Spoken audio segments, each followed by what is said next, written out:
you taking next week off? I don't know. I might.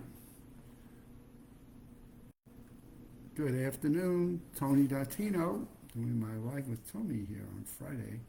As another week goes flying by, and we're getting to the close to the end of April, which is hard to believe. Kids will be getting out of school soon. We'll be going to summer breaks.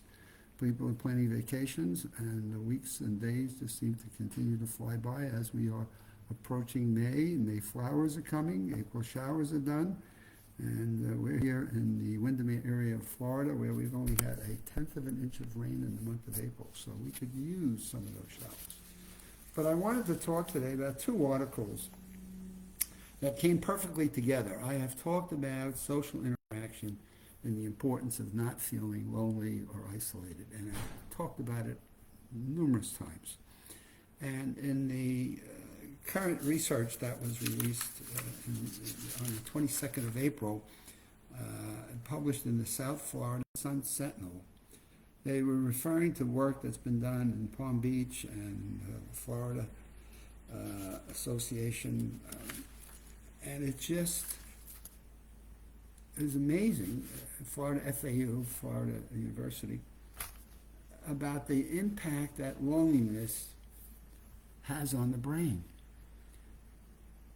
And then I read an article in the current issue of Scientific American, that's the May, being the current issue is May, about the difference in the hidden cost of loneliness and isolation as it comes to men versus women. And I just felt, my goodness, as often as I've talked about these things, I've never segregated nor split the differences between men and women. And I just wanted to bring these two articles together for you and see if I can still keep rattling a cage and getting people to realize that when you feel isolated or you feel lonely, you just cannot stay locked into that position. You've got, for your own well-being, and be it your mental health and your physical health, you've got to break out of that.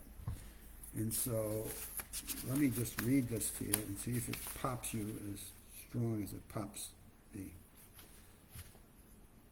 Dr. Newberg, so we're looking at the University of Texas Health Science Center, and a couple of doctors there talking about doing wordles and daily puzzles, problem solving, how you can exercise your brain. But they come along and the doctor says, reading, learning new things, talking to people. Just engaging the brain is in different ways good for your brain. The more you do things, the better off you are in terms of cognitive reserve and putting off the effects of aging.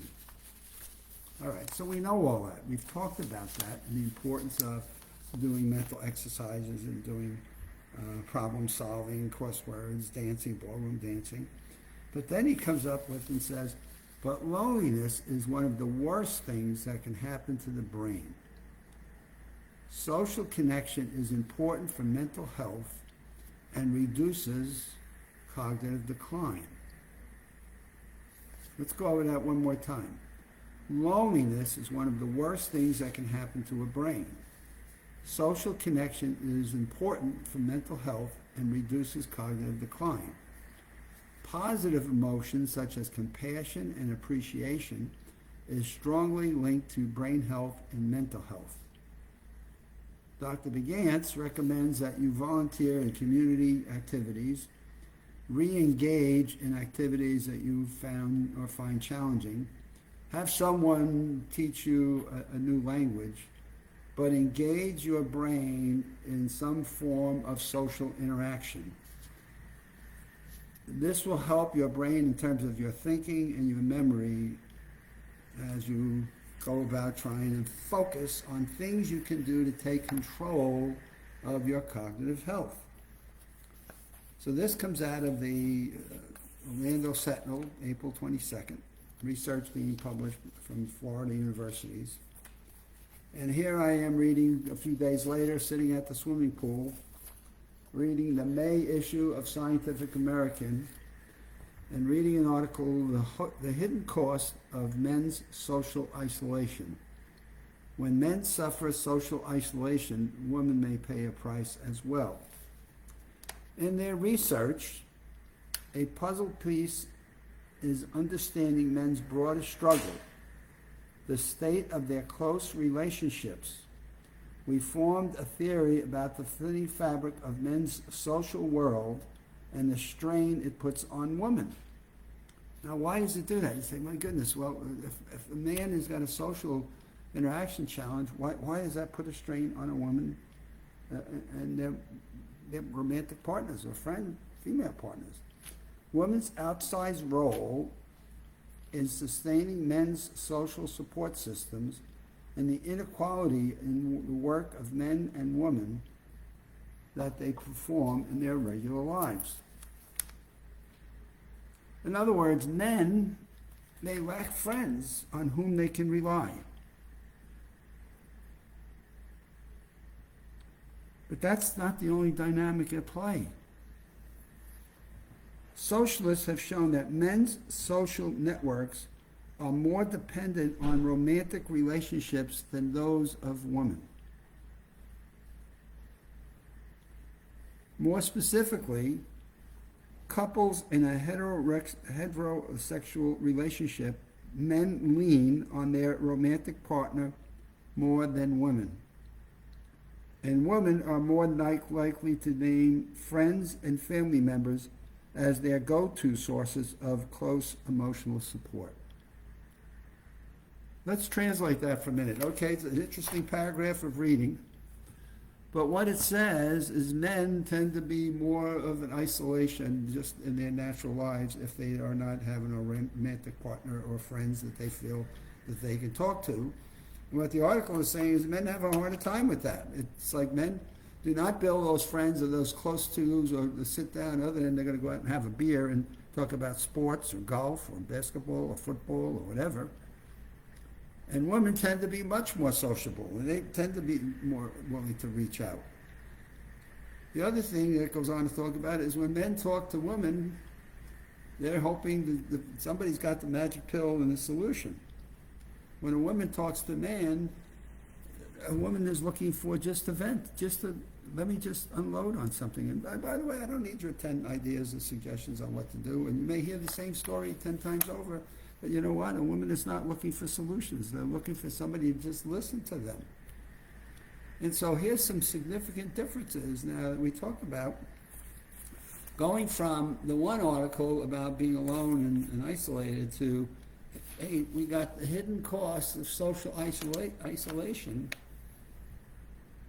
because of the differences in how men process versus how women process. And the man is looking for that romantic partner that helps them to navigate through whatever their challenges are. And so when they come home at the end of the day, they come home finished playing golf or having a drink at the pub with their friends, they're just looking to have somebody there that they can hug, and maybe somebody's making dinner or somebody's just there to talk with and snuggle up and go to bed and call it a day. Whereas a woman is saying, God, if I met with my girlfriends or I met with some of my family members or I met with the kids, met some people that I hadn't seen for a while, they're going to come home and they're just as bubbly as can be, and they don't need to have a whole lot more social interaction. They've filled their cup, and their cup is runneth over. So who stops and thinks about this? So the theory here has several different aspects. Men who adhere to rigid masculine norms are most prone to having long-term challenges in their cognitive function. Women frequently perform invisible labor by arranging and encouraging men's social interactions, but anticipate that man-keeping places a measurable burden on a woman's time and well-being. If you want to just cut right through that in blunt force, it says a man is looking for the woman, they help them with the social interactions, and there's like a ball and chain on the woman to basically say, you got to help me do this because you're better at it than I am. And in reverse, a man goes off and does his thing and just expects that the woman's going to be there when they return to help support them in any fashion that they need. And work might also get in the way in all of this stuff at some point in time. I found these two articles extremely interesting and important to interact when we talk about going from what? Loneliness and isolation is one of the worst things that can happen to a brain. Social connection is important for mental health and reduces cognitive decline. Positive emotions such as compassion and appreciation are linked to brain health. You come along and say, but wait a minute, I can't put that statement, blanket it for men and women together. I've got to respect some differences between the two sexes and have to make some modifications in the behaviors of how we move that about. And that is my Monday, Wednesday, Friday Live with Tony this week. I just had to bring this one back. I thought this hidden cost of men's social isolation just brought out some details and some points and the differences that just I hadn't read before. And so you live life and pay attention, you probably know it, but having read it and seeing it documented by several Florida universities, I think was important. With that, it's Friday. It's great weekend time. Hopefully you're having some decent weather. We could use some rain here in Florida. We are off on vacation tomorrow. I may do my Monday, Wednesday, or one day next week. I may not. It depends on the Wi-Fi connections and the time of what we're doing. But it's a vacation week, so if you don't see me next week, don't be alarmed. I'm here. I'm well. Just maybe enjoying the beaches in Fort Lauderdale, Florida. If I don't see you next week, we'll see you the week after for sure, and maybe you'll see me 1 or 2 days next week if I can get the Wi-Fi at the resort to work properly, and we have the time for me to take a half hour and plan and then perform one of my Live with Tonys. Till then, you have a great weekend. Stay well. Stay hydrated, and we'll see you soon.